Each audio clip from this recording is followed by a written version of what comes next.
یہ امر کا صیغہ ہے اور اصولی قاعدہ ہے کہ امر جب قرائن سے خالی ہو تو وجوب کے لیے آتا ہے۔ اسی طرح آقائے دو جہاں صلی اللہ علیہ وسلم کا اس پر ہمیشگی اختیار کرنا بھی وجوب کی علامت ہے۔ نیز اس سے شیطان دور ہوتا ہے اور شیطان کا دور کرنا واجب ہے، اور جس چیز سے واجب کی تکمیل ہوتی ہے وہ بھی واجب ہے۔ علاوہ بنی طاؤس پڑھنے میں زیادہ احتیاط ہے اور یہ بھی وجوب کا ایک طریقہ ہے۔ بعض علماء کے نزدیک طاؤس پڑھنے کے وجوب کا حکم صرف حضور صلی اللہ علیہ وسلم کے ساتھ خاص ہے، آپ صلی اللہ علیہ وسلم کی امت پر واجب نہیں۔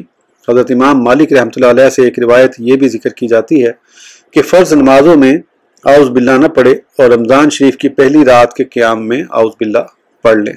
مسئلہ: حضرت امام شافعی العملہ میں لکھتے ہیں کہ طاؤس زور سے پڑھے اور اگر آہستہ پڑھے تو بھی کوئی حرج نہیں، اور اپنی کتاب العام میں لکھتے ہیں کہ دونوں طرح پڑھنے میں اختیار ہے، کیونکہ حضرت ابن عمر رضی اللہ عنہما سے آہستہ پڑھنا اور ابو ہریرہ رضی اللہ عنہ سے با آواز بلند پڑھنا ثابت ہے۔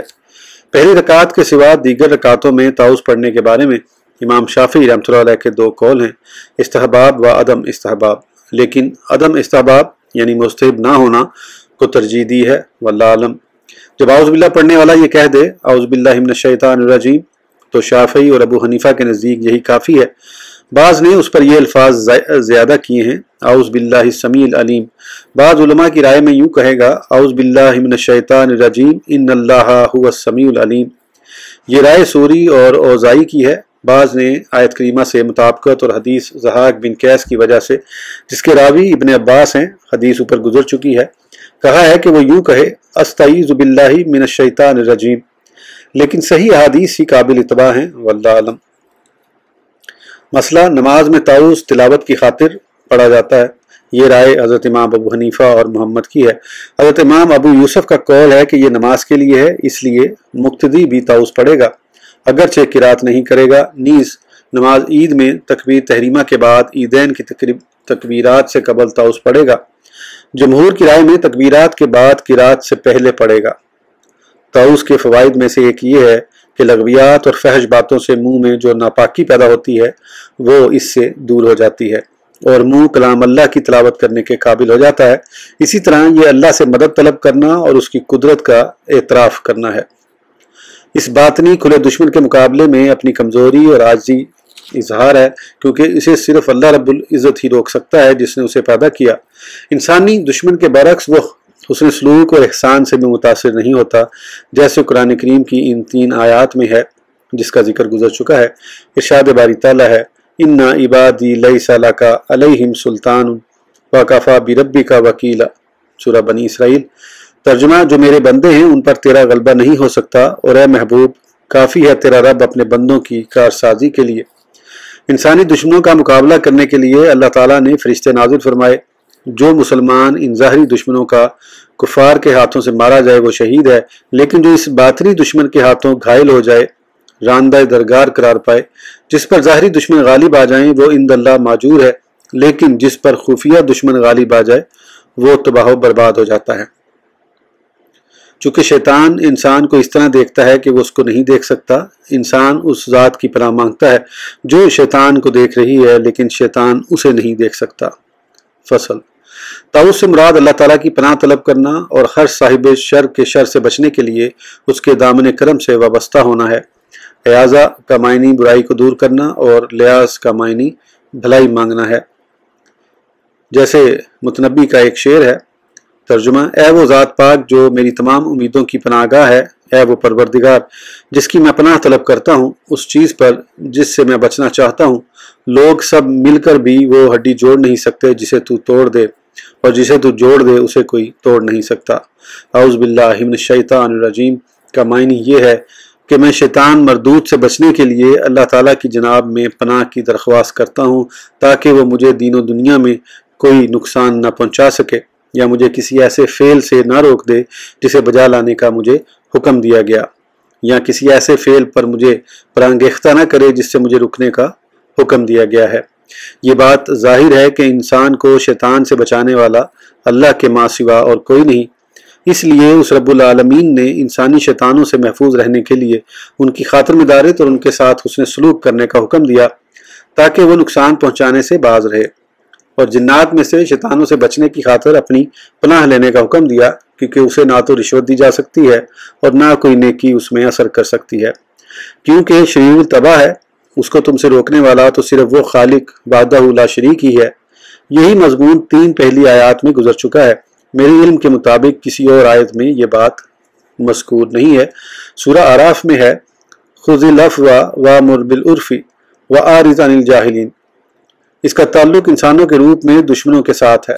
پھر فرمایا وَإِمَّا يَنزَغَنَّكَ مِنَ الشَّيْطَانِ نَزْغٌ فَاسْتَعِذْ بِاللَّهِ إِنَّهُ سَمِيعٌ عَلِيمٌ سورہ اعراف، اور سورہ المومنون میں فرمایا ادفع باللتی ہی احسن السیئات، آگے آخر تک رب ان یحضرون سورہ مومنون، اور سورہ حامیم السجدہ میں فرمایا ولا تستوی الحسنات ولا السیئات، آگے انہ هو السمیع العلیم سورہ حامیم سجدہ۔ ان تینوں آیتوں کا ترجمہ ابھی اوپر گزر چکا ہے۔ لفظ شیطان لغت عرب میں شاطانہ اذا باؤدا سے مشتق ہے، اس کے معنی دور ہونا ہے۔ چونکہ یہ لعین بھی انسانی طبیعت سے دور اور اپنے فسق سے کے سبب ہر بھلائی سے بعید ہے، یعنی دور ہے، اس لیے اسے شیطان کہا گیا۔ بعض علماء کی رائے میں یہ شاط سے مشتق ہے کیونکہ وہ ناری مخلوق ہے۔ بعض علماء کی رائے میں مفہوم کے اعتبار سے تو دونوں معنی درست ہیں، لیکن پہلا اسا یعنی زیادہ صحیح ہے۔ اہل عرب کے کلام میں اس کی تائید ملتی ہے۔ حضرت سلیمان علیہ السلام کی قوت اقتدار کا ذکر کرتے ہوئے امیہ بن ابی السلط کہتا ہے، ترجمہ جو خبیث جن بھی آپ کی نافرمانی کرتا اسے کوڑوں کی سزا دیتے اور قید و بند میں ڈال دیتے۔ یہاں اس نے ایما شاطن کہا ہے، ایما شاطن نہیں کہا۔ نابغہ زبیانی ضیاء بن عمر بن معاویہ بن جابر بن زباب بن یربو بن مرہ بن سعد بن زبیان اس کا نام ہے، کہتا ہے ان دونوں اشعار میں یہ لفظ شطن سے مشتق ہے اور دور ہونے کے معنی میں مستعمل ہے۔ سیبویہ کا قول ہے، اہل عرب کہتے ہیں تشیطانہ فلان اذا فعل فعل الشیاطین، یعنی جب کوئی شیطانی کام کرے تو یہ کہتے ہیں۔ اگر یہ شاط سے مشتق ہوتا تو تشیعتا فلاں کہتے، پس ثابت ہوا کہ شیطان شطن سے ماخوذ ہے اور اس کے معنی بعد اور دوری کے ہیں، اسی لیے حیوانات اور جنس و انس میں سے جو سرکشی کرے اسے شیطان کہہ دیتے ہیں۔ ارشاد باری تعالیٰ ہے وَكَذَلِكَ جَعَلْنَا لِكُلِّ نَبِيٍّ عَدُوًّا شَيَاطِينَ الْإِنسِ وَالْجِنِّ يُوحِي بَعْضُهُمْ إِلَى بَعْضٍ زُخْرُفَ الْقَوْلِ غُرُورًا سورہ انعام۔ اور اسی طرح بنا دیے ہم نے ہر نبی کے لیے دشمن یعنی سرکش انسان اور جن جو چپکے سکھاتے تھے ایک دوسرے کو خوشنما باتیں لوگوں کو دھوکہ دینے کے لیے۔ مسند امام احمد میں حضرت ابو ذر سے روایت ہے کہ رسول اللہ صلی اللہ علیہ وسلم نے فرمایا اے ابو ذر شیاطین جن و انس سے پناہ طلب کر۔ فرماتے ہیں میں نے عرض کی کیا انسانوں میں بھی شیطان ہوتے ہیں؟ آپ صلی اللہ علیہ وسلم نے فرمایا ہاں۔ نمبر 1 صحیح مسلم میں حضرت ابو ذر سے روایت ہے کہ رسول اللہ صلی اللہ علیہ وسلم نے فرمایا عورت گدھا اور کالا کتا نماز کو توڑ دیتے ہیں۔ میں نے عرض کی حضور سرخ اور زرد میں کالے کی تشخیص کی کیا وجہ ہے؟ آپ صلی اللہ علیہ وسلم نے فرمایا سیاہ کتا شیطان ہے۔ ابن وہب کا قول ہے کہ حضرت عمر ایک مرتبہ ترکی گھوڑے پر سوار ہوئے، وہ اتراک کر چلنے لگا، آپ رضی اللہ عنہ اسے مارنے لگے لیکن اس کی فخریہ چال میں اضافہ ہو گیا تو آپ رضی اللہ عنہ نیچے اتر آئے اور فرمایا تو نے تو مجھے شیطان پر سوار کر دیا تھا۔ میرے دل نے تکبر محسوس کیا تو میں اتر آیا۔ اس کی اسناد صحیح ہے۔ رجیم یہ فعیل کے وزن پر مفعول کا صیغہ ہے، یعنی وہ محروم ہے، ہر بھلائی سے دھتکارا ہوا ہے، جیسے اللہ تعالیٰ کا ارشاد ہے وَلَقَدْ زَيَّنَا السَّمَاءَ الدُّنْيَا بِمَصَابِيحَ وَجَعَلْنَاهَا رُجُومًا لِلشَّيَاطِينِ سورہ الملک۔ ترجمہ اور بے شک ہم نے قریبی آسمان کو چراغوں سے آراستہ کر دیا ہے اور بنا دیا ہے انہیں شیطان کو مارنے بگانے کا ذریعہ۔ ایک اور آیت میں ارشاد ہوتا ہے اِنَّا زَيَّنَا السَّمَاءَ الدُّنْيَا بِزِينَةٍ الْكَوَاكِبِ وَحِفْظًا مِّن كُلِّ شَيْطَانٍ مَارِدٍ لا يسمعون إلى الملاء الأعلى ويقذفون من كل جانب دحورا ولهم عذاب واصب إلا من خطف الخطفة فأتبعه شهاب ثاقب سورہ صافات۔ بلا شبہ ہم نے آراستہ کیا ہے آسمان دنیا کو ستاروں کے سنگھار سے اور اسے محفوظ کر دیا ہے ہر سرکش شیطان کی رسائی سے۔ نہیں سن سکتے کان لگا کر عالم بالا کی باتوں کو اور پتھراؤ کیا جاتا ہے ان پر ہر طرف سے ان کو بھگانے کے لیے اور ان کے لیے دائمی عذاب ہے۔ مگر جو شیطان کچھ جھپٹ لینا چاہتا ہے تو تعقب کرتا ہے اس کا تیز شعلہ۔ ایک اور آیت میں فرمایا